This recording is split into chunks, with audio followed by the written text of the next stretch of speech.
ሰላም ጤና ስጥልኝ የተከበራችሁ አድማጭ ተመልካቾቻችን እዚህ የተገኛችሁ እንግዶቻችን እንዲሁም ደግሞ ጥሪ ተደረገላችሁ ከመንግስት አካላት የመጡ ክቡራን እንግዶቻችን ዳኞቻችን እንዲሁም ግራቀኝ ያላችሁ ተወዳዳሪዎቻችን እንደምን ቆያችሁልን ይህ እንግዲህ ሀበጋር የተማሪዎች ጥያቄና መልስ ውድድር ነው ይሄን ፕሮግራም እንግዲህ በዋናነት የሚያዘጋጀው ፕሮጀክት ሪሰርች ኤንድ ትሬኒንግ ሴንተር ከአብሮት ቤተ መጻሕፍት ጋር በጋራ በመሆን በመተባበር ነው ዘወትር ቅዳሜ ከ11 ሰዓት እስከ 12 ሰዓት በኢትዮጵያ ብሮድካስቲንግ ኮርፖሬሽን በመዝናኛ ቻናል ቀጥታ የሚተላለፍ ነው የሚሆነው ፕሮግራሙን እየመራሁ አብራችሁ ቆየው ነው ትሩፋት በላይነህ ነኝ አብራችሁ እንድትቆዩ ግብዣችን ነው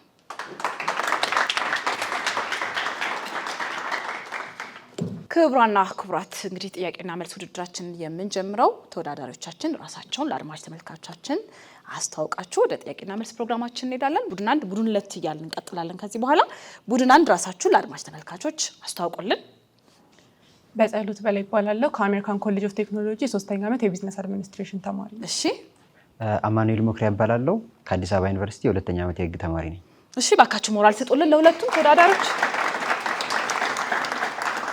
ቡድን 2ቶች ራሳችሁን ብርቱካን ይርጋባላለው 4ኛ ዓመት የአካውንቲንግ ኤንድ ፋይናንስ ተማሪ ነኝ የመጣሁት ሲፒዩ አካውንቲንግ ኤንድ ፋይናንስ ትምህርት ቤት ነው እሺ ሶፊ ከማል ይባላልው የአዲስ አበባ ዩኒቨርሲቲ 2ኛ ዓመት ህግ ተማሪ እሺ ሞራል ስጡልን ባካችሁ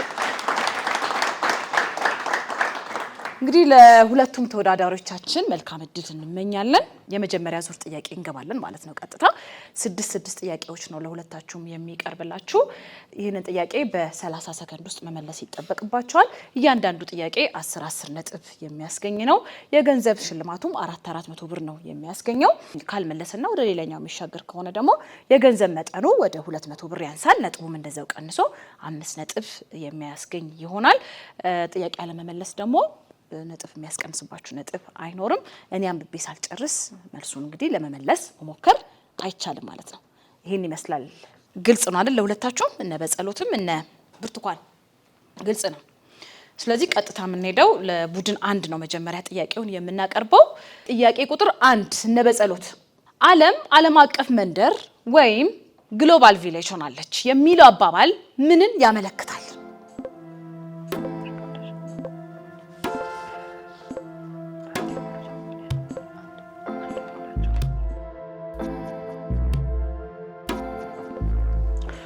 ግሎባላይዜሽን የሚያመለክተው በቴክኖሎጂ ምክንያት ወይም ደግሞ በኢንተርኔት ምክንያት ከአንዱ ዓለም ጫፍ ወደ አንዱ ዓለም ጫፍ ሰው በቀላሉ በመገናኘቱ ምክንያት የሚፈጠር ነው ያው በዛ ምክንያት አንድ መንደር እስከመባል ይደርሳል ማለት ነው በትክክል መልሰውታል ባካችሁ ቡድን 1 በትክክል መልሰውታል ዓለም አቀፍ መንደር ወይም ግሎባል ቪሌጅ ሆናለች የሚለው አባባል ምንን ያመለክታል ነበር በትክክል ዘርዝረውታል ዘመናዊ ቴክኖሎጂ በተለይም በኢንተርኔት ፈጣን ግንኙነት አማካኝነት መረጃ ሩቅ ወደ ሆነው ዓለማችን ክፍሎች ሳይቀር ወዲያውኑ ደርሶ እርስ በርስ የሚተማመንና የተሳሰረ አንድ የዓለም መንደር ወይም ማህበረሰብ መፍጠር ያመለክታል ስለዚህ በትክክል መልሳችሁታል ጥያቄ ቁጥር 2 እነ ሱፊና እነ ብርቱካን ጥያቄ ቁጥር 2 ፕላስቲክ በአካባቢ ወይም በሰው ደህንነት ወይም ጤና ላይ ጉዳት ያደርሳሉ ተብለው ከሚፈረጁ አደገኛ ቆሻሻዎች መካከል አንዱ ነው ለምን ይመስላችኋል ለምን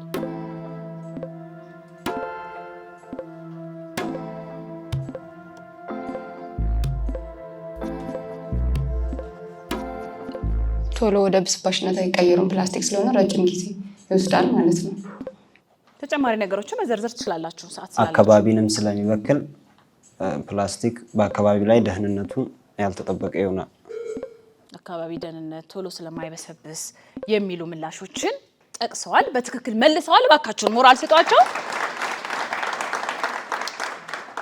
ፕላስቲክ በአካባቢ ወይም በሰው ደህንነት ወይም ጤና ላይ ጉዳት ያደርሳሉ ተብለው ከሚፈረጁ አደገኛ ቆሻሻዎች መካከል አንዱ ነው ለምንድነው ነው የተባለው ልክ ነው ፕላስቲክ አደገኛ ቆሻሻ ነው ለምንድነው ነበር የተባለው ሁለቱም ዘርዝራችሁታል አንድ ሶስቱን ጠቃቅሳችሁታል አብዛኛው የተለመዱ የፕላስቲክ ምርቶች በቀላሉ የማይበላሹ በትክክል መልሳችሁታል ለመበላሸት በመቶዎች የሚቆጠሩ አመታትን የሚፈጅባቸው በመሆኑ በዚህ ሂደት እንግዲህ ለአካባቢ እንዲሁም ለሰው ደህንነትና ለጤና ጎጂ የሆኑ ማይክሮፕላስቲኮችን ስለሚፈጥሩ ነው በትክክል ተመልሷል ቀጥታ ምን ሄደው ወደ በጸሎትና አማኑኤል ነው ዝግጁ ናችሁ በጸሎት ጥያቄ ቁጥር 3 በኢትዮጵያ ሕግ ወደ ስራ ለመግባት ዝቅተኛው እድሜ ስንት ነው? 16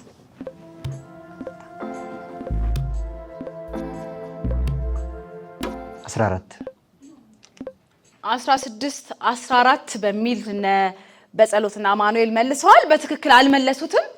እድሉን ለእነ ብርቱካንና ለሱፊ ይሰጣለሁ።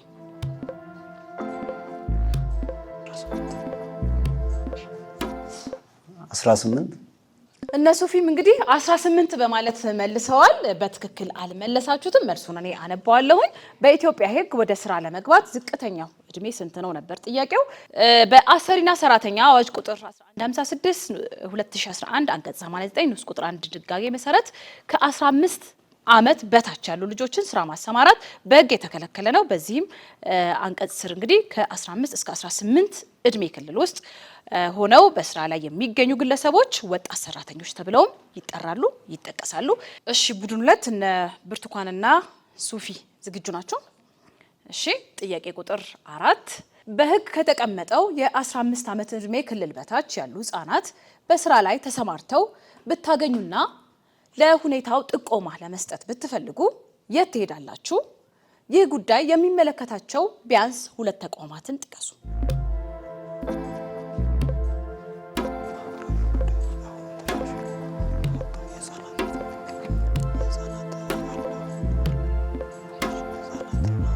ስላላችሁ ተመካከሩ።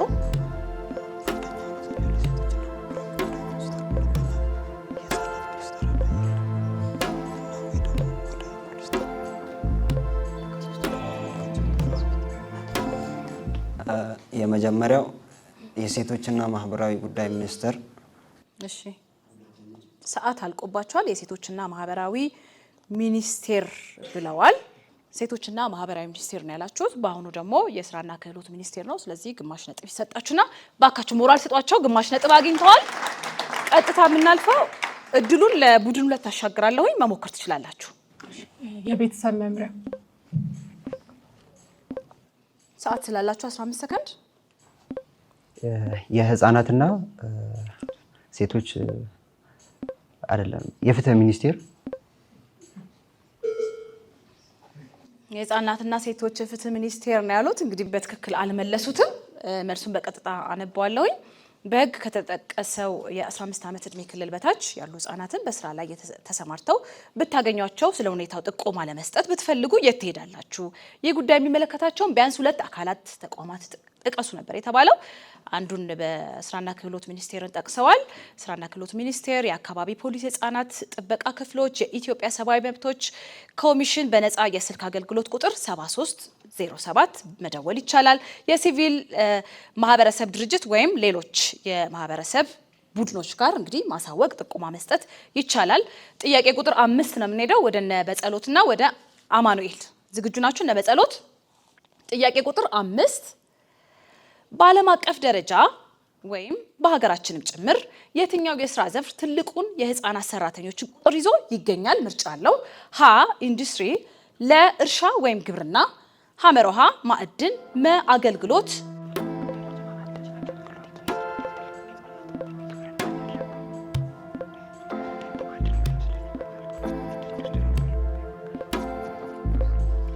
ሀሌታሃ ኢንዱስትሪ። ሀሌታሃ ኢንዱስትሪ ነው ያሉት በጸሎትና አማኑኤል። በትክክል አልመለሱትም። ጥያቄውን ቀጥታ ወደ እነ ብርቱካንና ሶፊ አሻግራለሁኝ። ሞክሩ ከምርጫ ውስጥ። መ አገልግሎት። መ አገልግሎት ነው ያሉት። እነሱም እንግዲህ በትክክል አልመለሳችሁትም። መልሱን እናገራለሁኝ። በዓለም አቀፍ ደረጃ እንዲሁም በሀገራችንም ጭምር የትኛው የስራ ዘርፍ ትልቁን የህፃናት ሰራተኞች ቁጥር ይዞ ይገኛል ነበር ጥናቶችም እንደሚያረጋግጡት። መልሱ እርሻ ወይም ግብርና ነው። ጥያቄ ቁጥር 6 እነ ብርቱካን ዝግጁ ናችሁ? እነ ብርቱካን እሺ። እውነት ወይም ሐሰት በል ወይም በይ ነው። በህፃናት ላይ ወሲባዊ ጥቃት ለመፈጸም የሰውነት ንክኪ መኖር አለበት።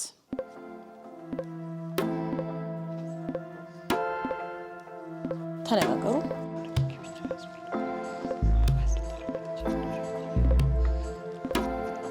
መልሱ ሐሰት። መልሱ ሐሰት ብለዋል። በትክክል መልሰውታል። ባካችሁ ሞራል ስጧቸው። በትክክል መልሰውታል። በህፃናት ላይ ወሲባዊ ጥቃት ለመፈጸም የሰውነት ንክኪ መኖር አለበት ሐሰት ነው። ምክንያቱም በወንጀል ህግ የሚከተሉ ድንጋጌዎች በወሲባዊ ጥቃትነት ይመደባሉ። እነሱም ለልጆች ወሲባዊ ፊልሞችን ወይም ምስሎችን ማሳየት፣ የመራቢያ አካላቸውን ማሳየት፣ የህፃናትን እርቃን ፎቶ ማንሳት፣ ህፃናትን ገላቸውን ሲታጠቡ ወይም ልብሳቸውን ሲያወልቁ ማየት። እንግዲህ እነዚህ ወሲባዊ ጥቃት ተብለው ተቀምጧል ማለት ነው። ጥያቄ ቁጥር 7 ዝግጁ ናችሁ? በጸሎት በህዝብ ተወካዮች ምክር ቤት መጽደቅ ያለበት ሹመት የትኛው ነው? ምርጫ አለው። ሀ የጠቅላይ ፍርድ ቤት ፕሬዝዳንት ሹመት፣ ለ የፌዴሬሽን ምክር ቤት ጉባኤ አፈ ጉባኤ ሹመት፣ ሐመሮሃ የክልል ምክር ቤት ፕሬዝዳንት ሹመት፣ መ የኢትዮጵያ አምባሳደሮችና መልእክተኞች ሹመት።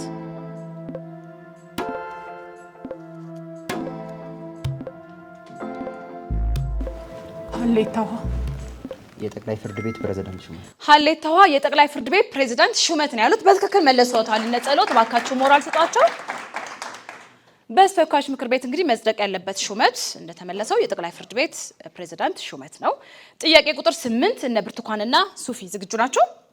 እሺ። ጥያቄ ቁጥር 8 ፍትሃዊ የፍርድ ሂደትን የሚያረጋግጠው የህግ መርህ የትኛው ነው? ምርጫ አለው። ሀ የስልጣን ክፍፍልና ምጥጥን፣ ለ የፍትሃዊነት መርህ፣ ሐመሮሃ የህግ የበላይነት፣ መ በህግ አግባብ የመዳኘት መብት።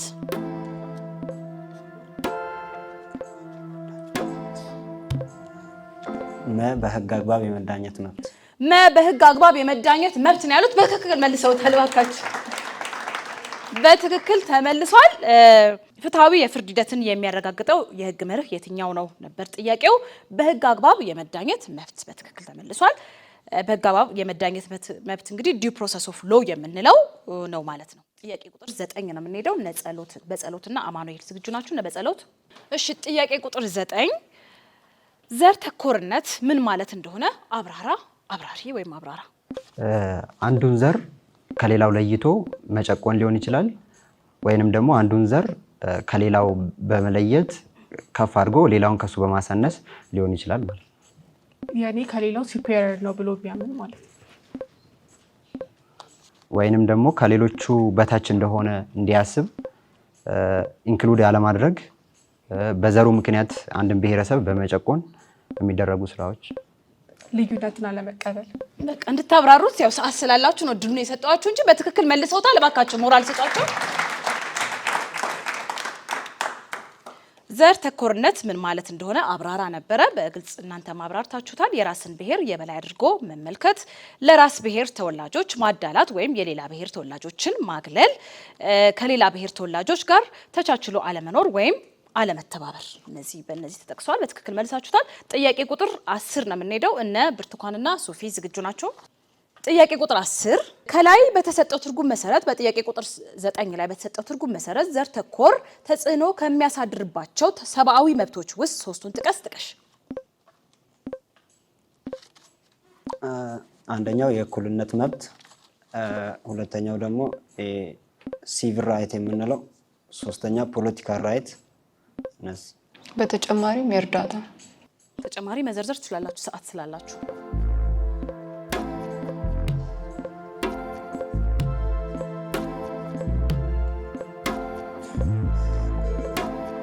እሺ እንግዲህ 2/3ኛውን መልሳችሁታል። ምናልባት መጨመር የምትፈልጉት ካለ እንደ በጸሎትና አማኑኤል እድሉን ሰጣችኋለሁ። መሙላት የምትፈልጉት ነገር ካለ። የአካል ደህንነትን እንትን ይላል፣ ይቃረናል ወይም እንዲጨቁን ያደርጋል።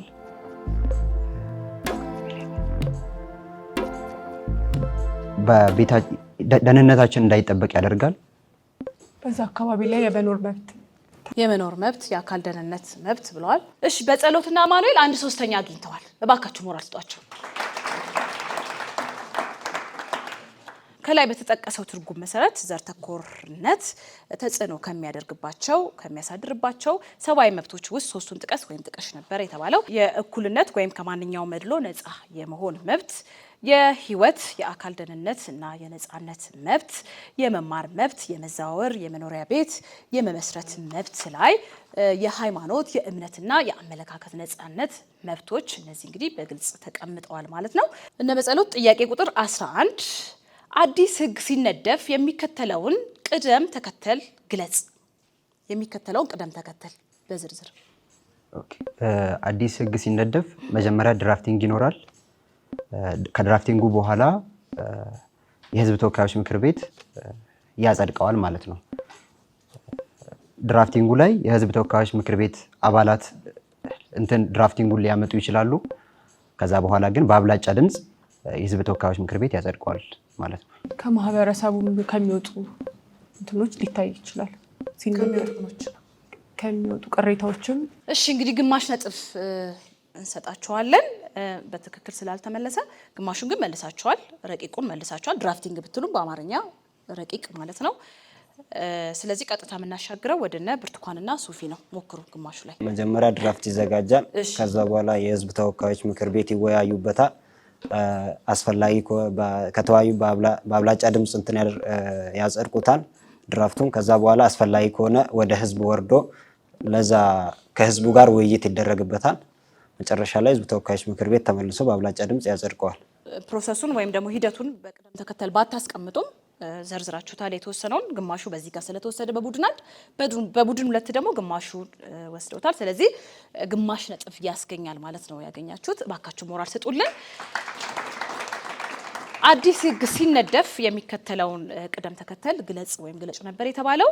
ረቂቅ ማዘጋጀት፣ ረቂቁን ማቅረብ፣ በረቂቁ ላይ ህዝብ ውይይት ማድረግ፣ ህዝባዊ ውይይቶችን ማድረግ፣ ረቂቁን ማጽደቅ እንዲሁም መጨረሻ ላይ ፓብሊሽ ወይም ደግሞ ማተም የሚሉ ናቸው። እነዚህ ናቸው እንግዲህ ሂደቶቹ።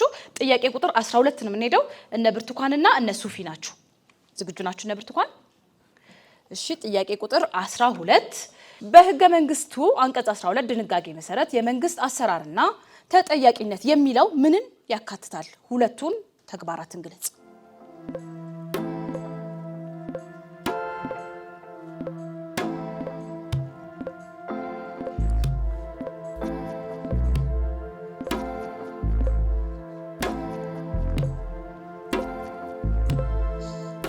የመጀመሪያው የትኛውም የመንግስት አካል በሚሰራው ስራ ላይ ህዝብ አስፈላጊ በሆነ ጊዜ መረጃውን የማጋራት ግዴታ አለበት። ሁለተኛው ደግሞ የህገ መንግስት የበላይነትን እሺ ግማሽ ነጥብ አግኝታችኋል እነ ብርቱካን። ምናልባት ጥያቄውን ቀጥታ ወደ ቡድን ሁለቶች አሻግራለሁ። ይሞክሩ። ማንኛውም መንግስት ለሚሰራው አሰራር ተጠያቂነት የሚለውን ያጠቃልላል። 15 ሰከንድ ስላላችሁ ተጠያቂነትን እሺ ለእያንዳንዱ ለሚያደርገው ድርጊት ተጠያቂ ነው። እንዲሁም ደግሞ ትራንስፓረንት መሆን አለበት። ህዝቡም ጋር ተደራሽ መሆን፣ ግልጽ የሆነ አሰራር መኖር አለበት። ቼክ እና ባላንስ መደረግ አለበት። ቼክ እና ባላንስ፣ ትራንስፓረንት፣ ግልጽ መሆን አለበት በሚል መልሰዋል። እንግዲህ በትክክል መልሰውታል። ተባብረው መልሱን መልሰውታል። እባካችሁ ሞራል ሰጡልን። በህገ መንግስቱ አንቀጽ 12 ድንጋጌ መሰረት የመንግስት አሰራርና ተጠያቂነት የሚለው ምንን ያካትታል? ሁለቱን ተግባራት ጥቀስ ነበረ የተባለው። የመንግስት አሰራር ለህዝብ ግልጽ በሆነ መንገድ መከናወን አለበት። ማንኛውም ኃላፊና የህዝብ ተመራጭ ኃላፊነቱን ሲያጓድል ተጠያቂ ይሆናል። ህዝብ በመረጠው ተወካይ ላይ እምነት ባጣ ጊዜ ደግሞ ከቦታ ማንሳት ይችላል። ክቡራንና ክቡራት እንግዲህ የመጀመሪያ ዙር ጥያቄና መልስ ውድድራችንን በዚሁ ያጠናቀናል። ውጤት ይዘን የምንመለስ ይሆናል። ወደ ዙር ሁለትም እንሸጋገራለን። ካፍታ ቆይታ በኋላ እንመለሳለን። አብራችሁን ቆዩ። ክቡራንና ክቡራት ውጤት ይዘን ተመልሰናል። የዚህን የመጀመሪያ ዙር ውጤት በጸሎትና አማኑኤል 44 ነጥብ አግኝተዋል። እባካችሁ ሞራል ስጧቸው። ብርቱካንና ሱፊ 48 ነጥብ አግኝታችኋል። እባካችሁ ሞራል ስጧቸው። እሺ እናመሰግናለን። አሁን በቀጥታ የምንሸጋገረው ወደ ሁለተኛ ዙር ወይም ወደ ዙር ሁለት ጥያቄና መልስ ውድድራችን ነው የምንሸጋገረው። ነገር ግን ከዛ በፊት ወደ ጥያቄ ከመግባቴ በፊት መመሪያውን ደንቡን አነብላችኋለሁ። በዛ መመሪያ መሰረት የምንሄድ ነው የሚሆነው። ይህ ዙር እንግዲህ ቀድሞ የመመለስ የጥያቄና መልስ ውድድር ነው። በዚህ ዙር 6 ጥያቄ ለሁለታችሁም በጋራ ነው የሚነሱላችሁ። እነዚህ 6 ጥያቄዎች እያንዳንዳቸው 1000 ብር የሚያሸልሙ እንዲሁም ደግሞ 15 ነጥብ የሚያሸልሙ የሚያስገኙ ናቸው።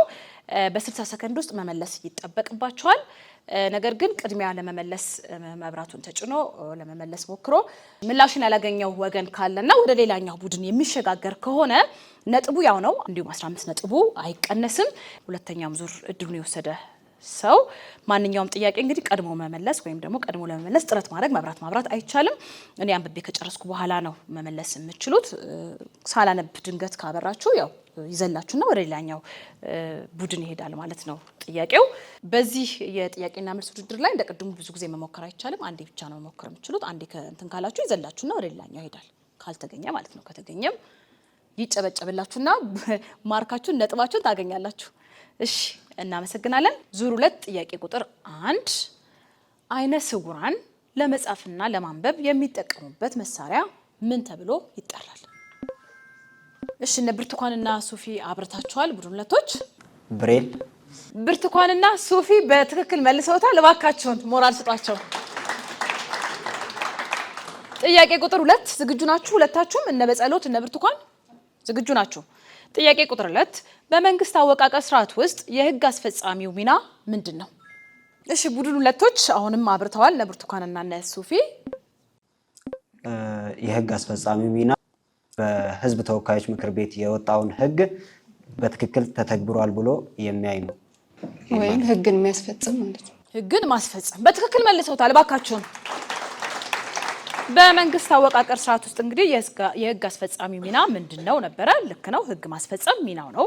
ጥያቄ ቁጥር 3 ነው የምንሄደው። ዝግጁ ናችሁ? እነ በጸሎትም እነ ብርቱካንም ዝግጁ ናችሁ? ጥያቄ ቁጥር 3 ከምርጫ ጋር ተያይዞ ሁሉን አቀፍ የሚለውን መርህ ምንን ያመለክታል?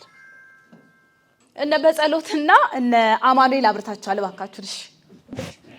ሁሉን አቀፍ ወይም ደግሞ ዩኒቨርሳል ሰፈሬጅ በኢትዮጵያ ህገ መንግስት አንቀጽ 38 ላይ የመምረጥና የመምረጥ መብት እንዳለን 18 ዓመት የሆነው ሰው የመምረጥ እንዲሁም 21 ዓመት እድሜው የደረሰ ሰው ደግሞ የመመረጥ መብት አለው የሚለው ነው። ሁሉንም ሰውን ዘር ሳይለይ ማንነትን ሳይለይ ሁሉም ሰው የመምረጥ መብቱ ሲከበርለት ለማለት ፈልጋ ነው። እሺ እነ በጸሎትና አማኑኤል በትክክል መልሰውታል። እባካችሁ ሞራል ስጧቸው።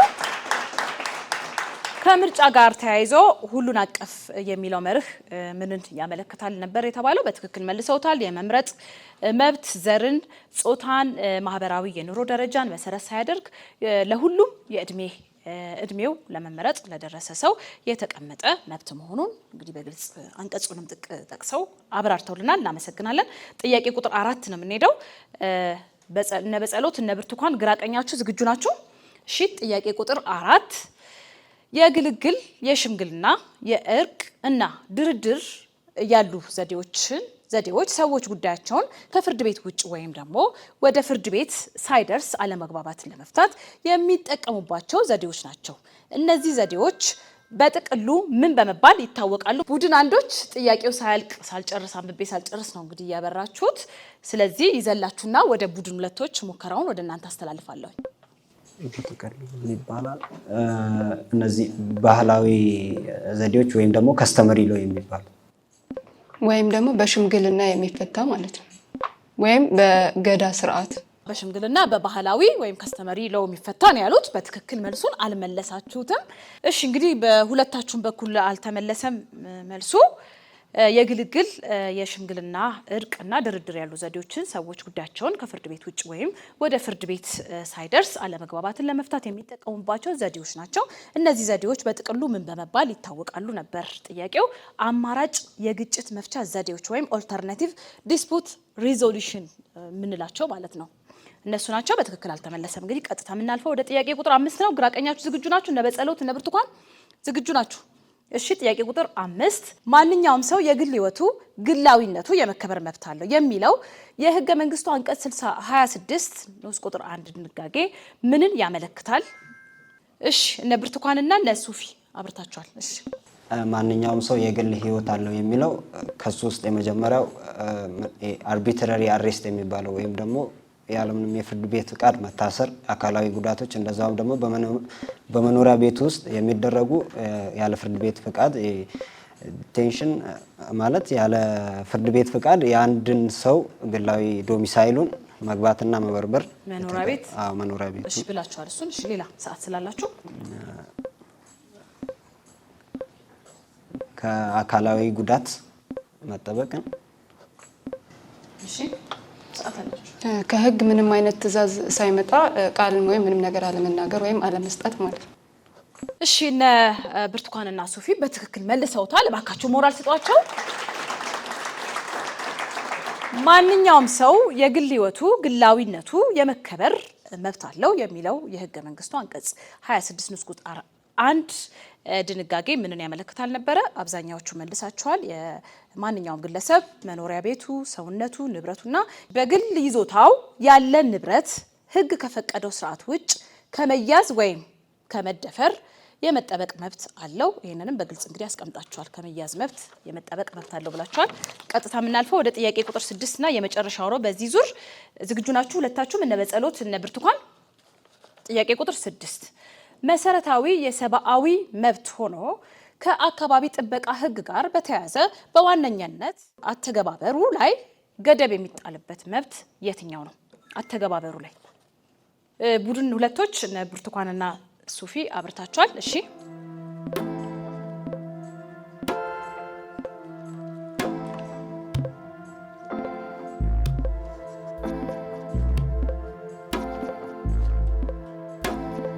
ገደብ የሚጣልበት መብት የመንቀሳቀስ መብት አልመለሱትም። በትክክል አልተመለሰም። ጥያቄውን ቀጥታ ወደነ በጸሎትን አማኑኤል ያሻግራለሁ። ደቂቃችሁ እየቆጠረ ነው። ሞክሩ፣ ተነጋገሩና የመሰባሰብ መብት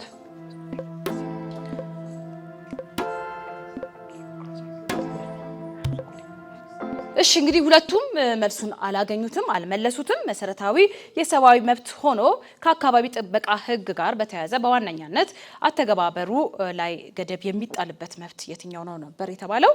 የንብረት መብት፣ የመልማት ወይም የኢኮኖሚ ነጻነት መብት።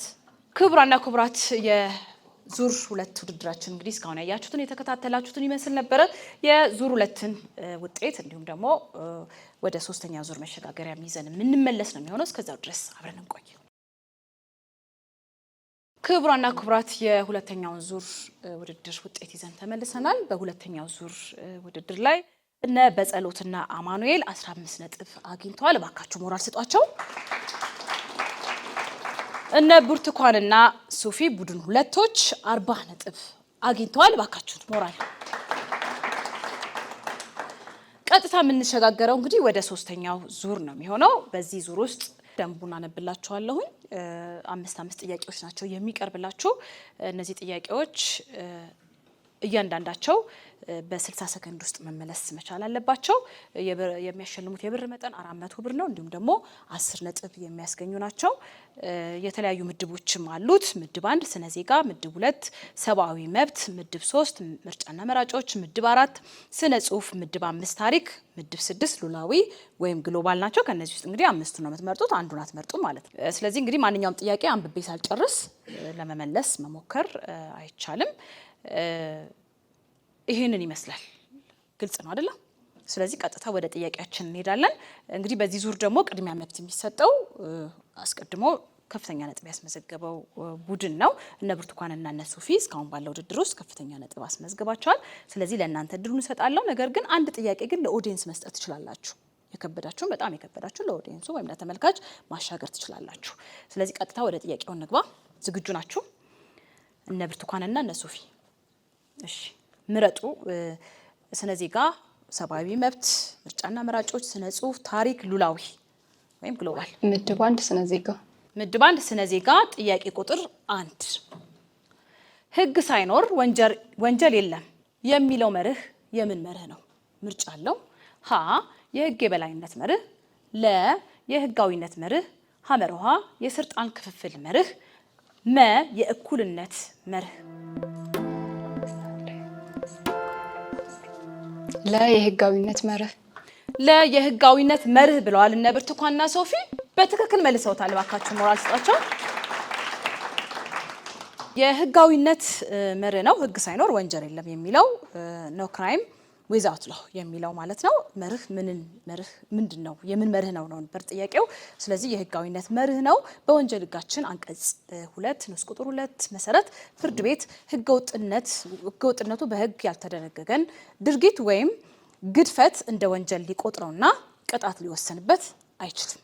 ስለዚህ ስነ ዜጋ መርጣችኋል። እነ ብርቱካን ሰብአዊ መብት፣ ምርጫና መራጮች፣ ስነ ጽሁፍ፣ ታሪክ፣ ሉላዊ ወይም ግሎባል የትኛው ይሆንላችሁ? ምድብ 2 ሰብአዊ መብት። ምድብ 2 ሰብአዊ መብት። እሺ ሰብአዊ መብት ጥያቄ ቁጥር 1 መብቶች ሊገደቡ የሚችሉት ከሚከተሉት ውስጥ የትኛው ሲሟላ ነው? ምርጫ አለው። ሀ የህዝብ ደህንነት፣ ሰላምና ጤና እንዲሁም የሞራል ሁኔታ አደጋ ላይ ሲወድቅ፣ ለ የፖለቲካ ስልጣንን ለማራዘም፣ ሐመሮሃ የሌሎች ዜጎችን መሰረታዊ መብቶችና ነፃነቶች ለማስከበር ሲባል። ሀና ሐመሮሃ መልስ ናቸው። ሰዓታችሁን ያው ተንበሉ ተወያዩበት።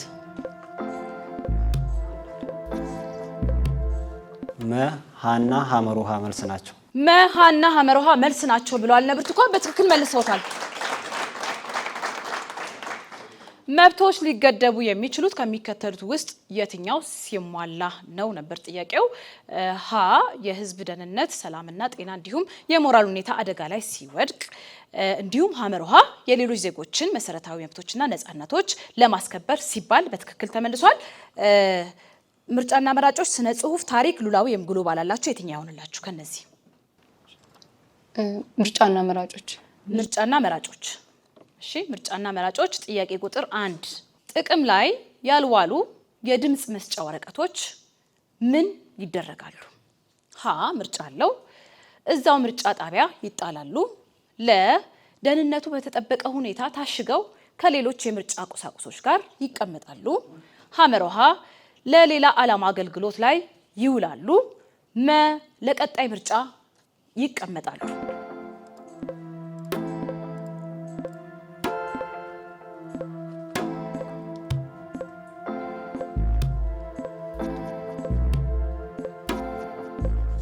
ስልሳ ሰከንድ ስላላችሁ ተመካከሩና ለ ብለዋል። እነ ብርቱካን በትክክል መልሰውታል። እባካችሁ ሞራል ስጧቸው። ለእንግዲህ ጥቅም ላይ ያልዋሉ የድምጽ መስጫ ወረቀቶች ምን ይደረጋሉ ነበር ጥያቄው። ለደህንነቱ በተጠበቀ ሁኔታ ታሽገው ከሌሎች የምርጫ ቁሳቁሶች ጋር ይቀመጣሉ ነው። በትክክል ተመልሷል። ስነ ጽሁፍ፣ ታሪክና ሉላዊ ወይም ግሎባል አላችሁ። የትኛው ይሆንላችሁ?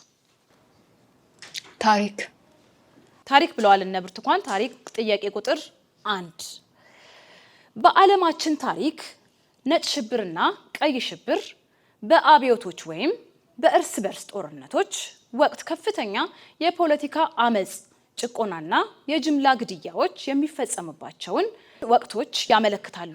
ነጭ ሽብር በግራ ዘመም ጸረ አብዮታዊ ወይም ወግ አጥባቂ ኃይሎች የሚከናወን ሲሆን ቀይ ሽብር በተለምዶ የሚካሄደው በማን ነው?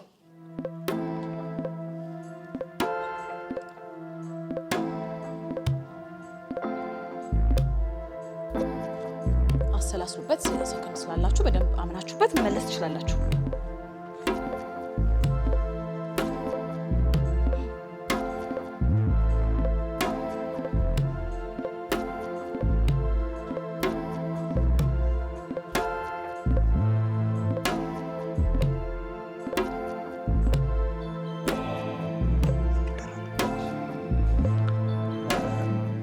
በታጠቀ ኃይል ወይም በሚሊተሪ ኃይል የሚካሄድ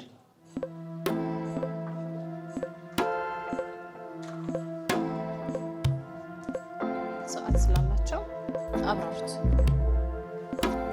ማለት በአንድ ፖለቲካ ፓርቲን የተቆጣጠረ አካል ዜጎች ላይ በሚያደርጋቸው ወንጀሎች።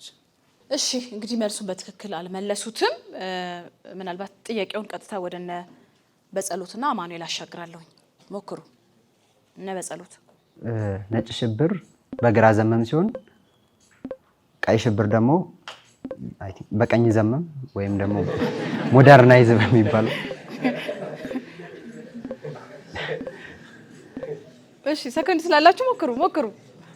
ሰከንድ አላችሁ። ወይም ለውጥ አምጥተናል ብለው በሚያስቡት ወይም ደግሞ ሞደርናይዝ ነን በሚሉት የሚከናወን ወይም እነሱን ለማጥፋት ነጭ ሽብሮችን ይሄ ትራዲሽናል ነው ይሄ በሚል ወደ ሞደርናይዝ እንዲገቡ እነሱን በማጥፋት የሚደረግ ነው። እሺ እንግዲህ ሰዓታችሁም አልቋል። እነ በጸሎትና አማኑኤል ነጭ ሽብርን ከላይም ተጠቅሷል በግራ ዘመም ጸረ አብዮታዊ ወይም ወግ አጥባቂ ኃይሎች የሚከናወን ሲሆን ቀይ ሽብር በተለምዶ የሚካሄደው በማን ነው ነበር? ስለ ቀይ ሽብር ነው የጠየቃችሁ የነበረው በኮሚኒስት ወይም በሶሻሊስት ኃይሎች ነው። ስለዚህ አልተመለሰም ጥያቄው። ስነ ጽሁፍና ሉላዊ ያላችሁ ከሁለቱ ምን ይሆንላችሁ? እነ ብርቱካን ምድብ 6 ሉላዊ። እሺ ምድብ 6 ሉላዊ ወይም ግሎባል ብላችኋል። እሺ ጥያቄ ቁጥር 1 በዋናነት በሰው ልጅ ምክንያት በረጅም ጊዜ ሂደት ሊከሰት የሚችለውን የምድር አማካይ የገጽታ ሙቀት መጨመርን የሚገልጸው የትኛው ክስተት ነው? ምርጫ አለው። ሀ የመኖር እድሜ ጣሪያ መጨመር፣ ለ የሽብርተኝነት፣ ሐመሮሃ የአየር ንብረት ለውጥ፣ መ የህዝብ ቁጥር መጨመር።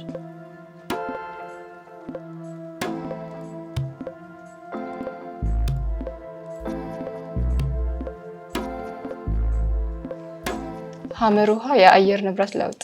ሐመሮሃ የአየር ንብረት ለውጥ ብሏል እነ ብርቱካን በትክክል መልሰውታል። እባካችሁ ሞራል ስጧቸው።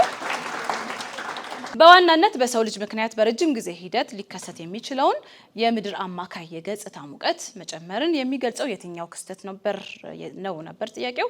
የአየር ንብረት ለውጥ ነው። በትክክል ተመልሷል።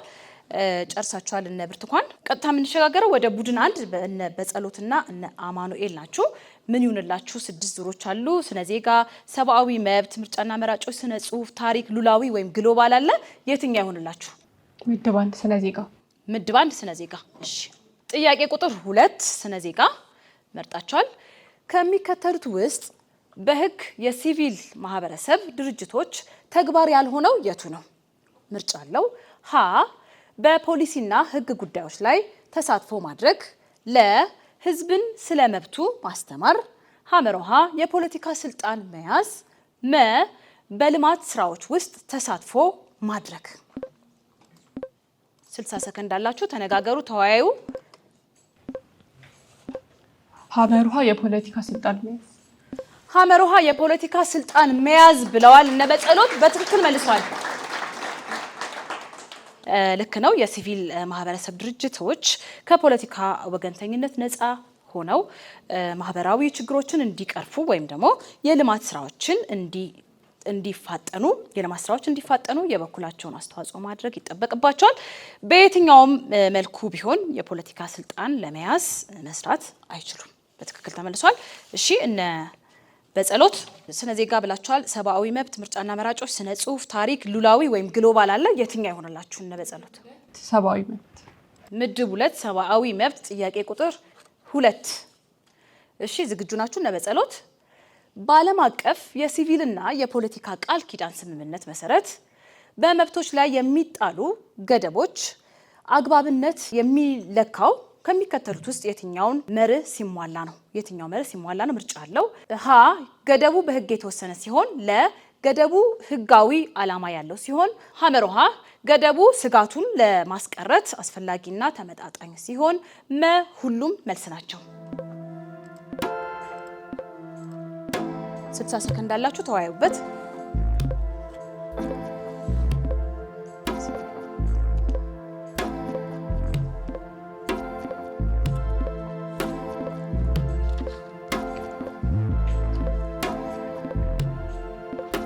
ሁሉም መልስ ናቸው።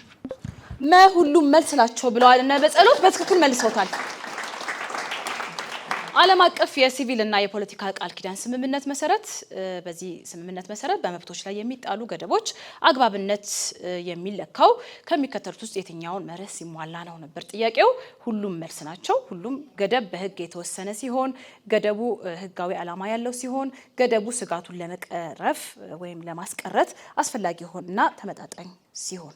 እነዚህ 3 ቅድመ ሁኔታዎች ሲራኩሳ መርሆች ይባላሉ። ሲራኩሳ መርሆች እንደ አውሮፓውያን አቆጣጠር ከ1984 ጀምሮ በስራ ላይ የዋለ መንግስታት በሰብአዊ መብቶች ላይ ገደብ ሲጥሉ ከግምት ውስጥ ማስገባት ያለባቸውን መርሆች የሚያስገነዝቡ ዓለም አቀፍ መመሪያዎች ናቸው። መርሆቹም በህግ የተደነገጉ አስፈላጊ፣ ተመጣጣኝ፣ አድሎ የሌለባቸውና ጊዜያዊ መሆን እንዳለባቸውም አጽንኦት ይሰጣል። እነዚህ መመሪያዎች እንደ አስቸኳይ ጊዜ አዋጅ ባሉ ሁኔታዎች ወቅት የህግ የበላይነትን ለማስጠበቅ ታልመው የተዘጋጁ ናቸው። እሺ ምድብ ምረጡ። ምድብ 3 ምርጫና መራጮች። ምድብ 3 ምርጫና መራጮች። እሺ እነ በጸሎትና እነ አማኑኤል ጥያቄ ቁጥር 2 የምርጫ ጣቢያ ሰራተኞች የመራጮችን ግላዊነት ለመጠበቅ ምን ማድረግ አለባቸው? ምርጫ አለው። ሀ የድምጽ መስጫ መከለያዎችን ሚስጥራዊነት ማረጋገጥ፣ ለ የቡድን ድምጽ አሰጣትን ማበረታታት፣ ሐመሮሃ ስለ ድምጽ አሰጣጥ ክፍት ውይይት መፍቀድ፣ መ የድምጽ ምርጫን በይፋ ማጋራት። ሀሌታዋ የድምጽ መስጫ መከለያዎችን ሚስጥራዊነት ማረጋገጥ። የድምጽ መስጫ መከለያዎችን ሚስጥራዊነት ማረጋገጥ ብሏል። በትክክል መልሰውታል። ባካችሁ ሞራል ስጧቸው። ግላዊነት ለመጠበቅ እንግዲህ መደረግ ያለበት ነገር የድምጽ መስጫ መከለያዎችን ሚስጥራዊነት ማረጋገጥ ነው። ስነ ጽሁፍ፣ ታሪክና ሉላዊ ወይም ግሎባል የቱ ይሆንላችሁ? በጸሎት ስነ ጽሁፍ። ስነ ጽሁፍ ጥያቄ ቁጥር 1 ከሚከተለው ቅኔ ውስጥ ህብረ ቃሉን ሰሙን እና ወርቁን ለይታ አውጣ አውጪ። በላነው ጠጣነው ከእንጀራ ከወጡ እግዚአብሔር ይስጥልን ከመሶብ አይጡ። ህብረ ቃሉ ከመሶብ አይጡ። ሰሙ ከመሰዋቸው አትጡ ይሆነ ሁሌ እንምጣ ነው። ወርቁ ደግሞ ከመሶብ ውስጥ አይጥ።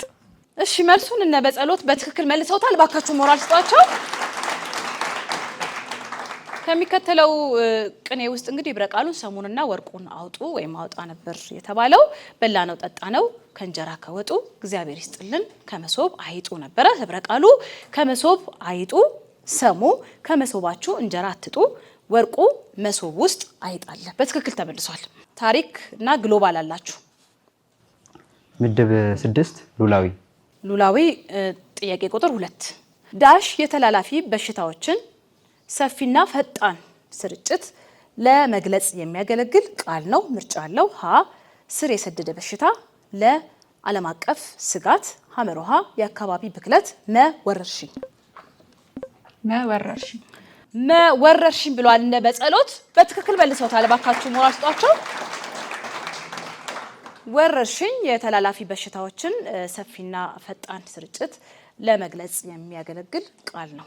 ክቡራና ክቡራት የዚህ ዙር የጥያቄና መልስ ውድድራችን እስካሁን ያያችሁትን የተከታተላችሁትን ይመስል ነበረ። በመጨረሻ ዙርና በአራተኛው ዙር ጥያቄና መልስ ውድድራችን ተመልሰን እስከምንገናኝ ውጤትም ይዘን እንቀርባለን። እስከዛ ድረስ አብረን እንቆይ። ክቡራና ክቡራት የሶስተኛውን ዙር ውጤት ይዘን ተመልሰናል። በሶስተኛው ዙር ውጤት እነ በጸሎትና አማኑኤል 50 ነጥብ አግኝተዋል። እባካችሁ ሞራል ስጧቸው። እነ ብርቱካንና ሶፊ ቡድን ሁለቶች 40 ነጥብ አግኝተዋል። እባካችሁ ሞራል። አሁን የምንሸጋገረው ወደ መጨረሻውና ወደ አራተኛው ዙር የጥያቄና መልስ ውድድራችን ነው። ይሄም እንግዲህ ከዚህ ቀደሙ ደንብ አለው፣ መመሪያ ያለው። ያንን ደንብ አነብላችኋለሁ። በዛ ደንብ መሰረት ትመልሳላችሁ ማለት ነው። እነዚህ ጥያቄዎች ሶስት ጥያቄ ነው ለግራ ቀኛችሁ የሚቀርበው። በየተራ ነው የሚቀርብላችሁ። 3 እዚህ እንጨርሳለን። እያንዳንዱ ጥያቄ 15 ነጥብ የሚያስገኝና እንዲሁም የ400 ብር ሽልማት የሚያስገኝ ነው። ይህን ጥያቄ በ30 ሰከንድ ውስጥ መመለስ ይጠበቅባቸዋል። ስለዚህ ፍንጮች አሉት፣ 2 ፍንጮች አሉት። በመጀመሪያው ፍንጭ ከመለሳችሁ ሙሉ ነጥባችሁን ታገኛላችሁ። ግን ይደገም ሁለተኛው ፍንጭ ከጠየቃችሁ ሁለተኛው ፍንጭ የማነብላችሁ ከሆነ የሚነበብ ከሆነ 10 ነጥብና 200 ብር ሽልማት ታገኛላችሁ። አንደኛው ወገን ባይመልስ ለሌላኛው ይሻገራል። ነገር ግን የሚጨምርላችሁ ነጥብ የለም ማለት ነው። ይህን ይመስላል። ቀጥታ ወደ ጥያቄና መልስ ውድድራችን እንሸጋገራለን። ዝግጁ ናችሁ? በቅድሚያ የምንሰጠው ለቡድን አንዶች ነው፣ ለነሱ ነው የምናቀርብላቸው። ይህ የአራተኛው ዙር የጥያቄና መልስ ውድድር የታዋቂ ቦታዎች፣ ግለሰቦች እንዲሁም ደግሞ ሌሎች ጥያቄዎችን የምናቀርብበት የጥያቄና መልስ የመጨረሻው ዙር ውድድራችን ነው። በጸሎትና አማኑኤል ዝግጁ ናችሁ? በስክሪናችሁ ላይ የምታዩት ስፍራ ምን በመባል ይጠራል? ፍንጭ እሰጣለሁኝ። በዓለም ዝቅተኛ ቦታ ሲሆን ከባህር ጠለል በታች 125 ሜትር ዝቅታ ላይ ይገኛል። ፍንጭ 2 መጠየቅ ይቻላል ካቃታችሁ። አፋር ዳሎል። አፋር ክልል ውስጥ ነው የሚገኘው። አፋር ክልል ውስጥ ያለ አይ ቲንክ ዳሎል ኤርታሌ ወይ ኤርታሌ ሳተጎማ ዳሎል ኤርታሌ እያሉ ነው። ሰዓት ስላላቸው ይሞክሩ። ፍንጭ ሁለት መጠየቅ ይቻላል።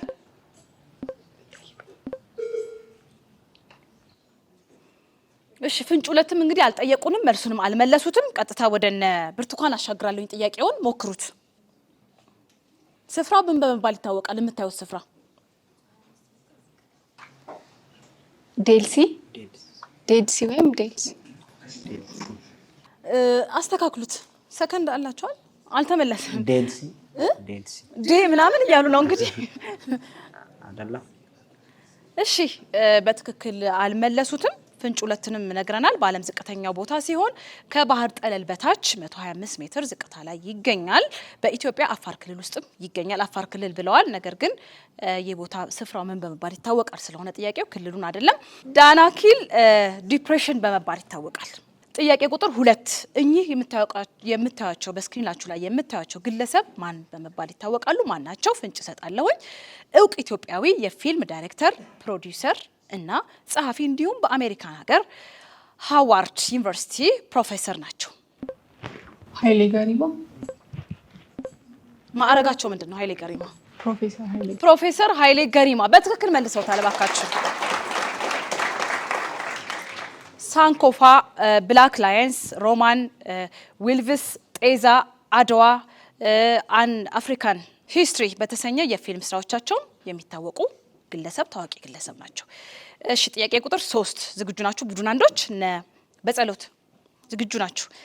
እኚህ ሴት ማን ናቸው? በስክሪናችሁ ላይ የምታዩቸው ሴት ማን ናቸው? ፍንጭ እሰጣለሁኝ። እንደ አውሮፓውያን አቆጣጠር 2017 በተከናወነው 89ኛው የአካዳሚ ሽልማት ላይ ላቪንግ በተሰኘው ፊልም በምርጥ ተዋናይነት ለኦስካር ሽልማት እጩ ሆኖ የቀረቡ የመጀመሪያዋ ኢትዮጵያዊ አይሪሻዊት ናቸው።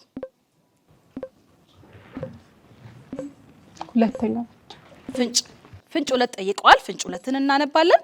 በኪነ ጥበብ ሙያም ስለ ኢትዮጵያዊ ማንነቷ በስፋት በመናገር ትታወቃለች።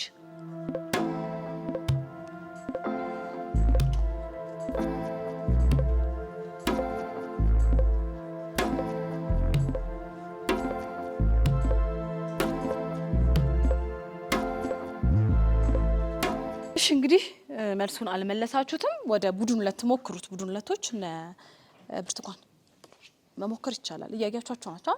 ማን ናቸው ነው? ለተሳትፎ መሞከር ይቻላል።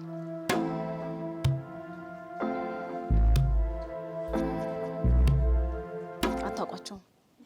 እሺ እንግዲህ አናቅም ብለዋል እነሱም። ተዋናይት ሩት ነጋ ትባላለች። ስክሪናችሁ ላይ የምታዩት ተዋናይ። ቀጥታ እንግዲህ ቡድን አንድን ጨርሰናል። 3 ጥያቄያችሁን ጨርሰናል። ወደ ቡድን ሁለቶች እንመጣለን። እነ ብርቱካንና እነ ሶፊ ዝግጁ ናችሁ ወደ ለጥያቄው? እሺ ጥያቄ ቁጥር 1 ይህ ሰው ማን ነው? በስክሪናችሁ ላይ የምታዩት ሰው ማን ነው? ፍንጭ እሰጣለሁኝ። የክብር ሐዲስ ዓለማየሁ ድርሰት የሆነውን ፍቅር እስከ መቃብር 48 ገቢር ወይም ትዕይንት ወዳለው ፊልም የቀየረ ኢትዮጵያዊ የፊልም ዳይሬክተርና ሲኒማቶግራፈር ነው። ለታዳሚ መስጠት ይቻላል? ለታዳሚ አይቻልም፣ ግን ፍንጭ ሁለት መጠየቅ ትችላላችሁ።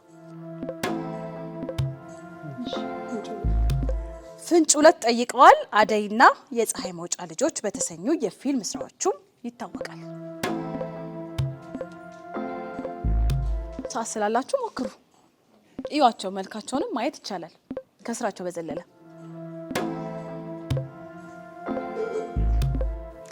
እንግዲህ እነ ብርቱካን ሰዓታችሁን ጨርሳችኋል። ቀጥታ የምናሻገረው ጥያቄውን ወደ እነ በጸሎት ነው። ሞክሩ። እነ በጸሎት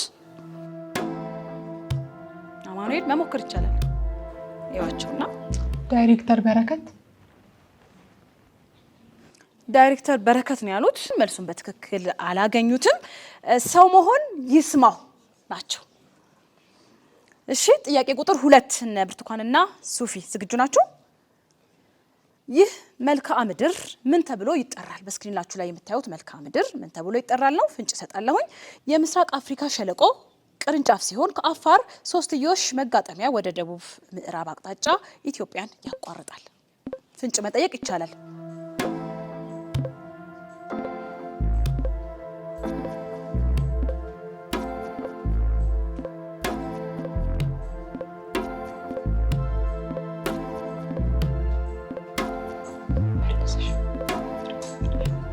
አባይ በረሃ አባይ በረሃን ያሉት ሰዓት ስላላችሁ ሞክሩ እዩትና የሪፍት ቫሊ ሸለቆ እነ ሱፊና ብርቱካን ሪፍት ቫሊ ብላችሁ መልሳችሁታል። በትክክል መልሳችሁታል። ስምጥ ሸለቆ ነው ቃሉን የቀየራችሁት። በትክክል መልሳችኋል። እባካችሁ ሞራልቷቸው።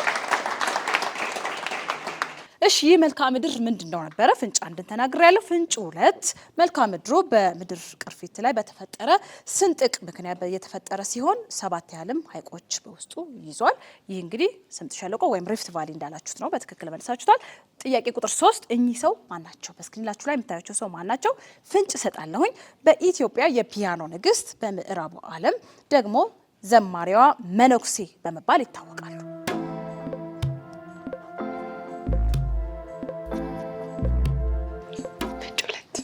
ፍንጭ 2 ጠይቀዋልን ብርቱካን። ፍንጭ 2 የምዕራባውያን ክላሲካል ስልጠናዎችን፣ የኢትዮጵያ ኦርቶዶክስ መዝሙሮችን እና የጃዝ ተጽዕኖችን ያቀላቀለ ስልት ተጠቅመው በሰሯቸው ቅንብሮችና የፒያኖ ጨዋታዎችም የሚታወቁ ሰው ናቸው።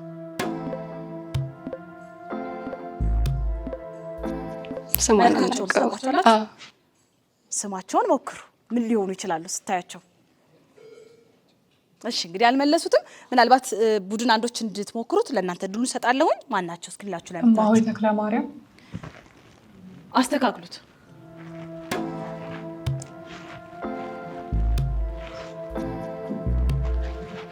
ተክለ ማርያም ያው ብዙ ጊዜ የወንድ ለወንድ ነው የሚሰጠውና እማሆይን አግኝተዋታል።